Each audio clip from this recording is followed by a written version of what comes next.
இன்றைக்கி எப்பயும் போல் ஆஃபீஸ் போய்ட்டு ஒர்க் பண்ணிட்டு இருந்தேங்க. கொஞ்சம் நல்லா தான் போய்ட்டு இருந்துச்சு. திடீர்னு பார்க்கும்போது ஒரு ஆர்டர் வந்துச்சு. என்ன ஆர்டர்னு பார்க்கும்போது ஹேங்கிங் லைட்டு வித் 3 மீட்டர்னு போட்டிருந்தாங்க. சரின்ட்டு அதுக்கு தேவையான பிக்சர் வந்து வர வச்சேங்க. இது தாங்க அந்த லைட்டு. பார்க்குறது அழகாக சிலிண்டர் நல்லாவே இருந்தது.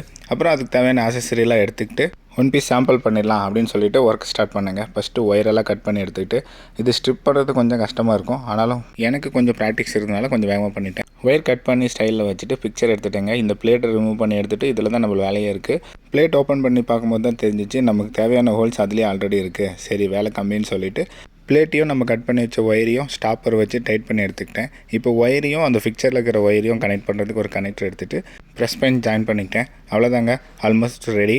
இது வந்து இப்போ பிளேட்டை வந்து கொஞ்சம் கஷ்டமாக தான் இருக்கும் ஃபிக்ஸ் பண்ணுறதுக்கு. அதையும் ஃபிக்ஸ் பண்ணிட்டா கஸ்டமர் கேட்ட மாதிரி ஹேங்கிங் லைட்ஸ் ரெடி.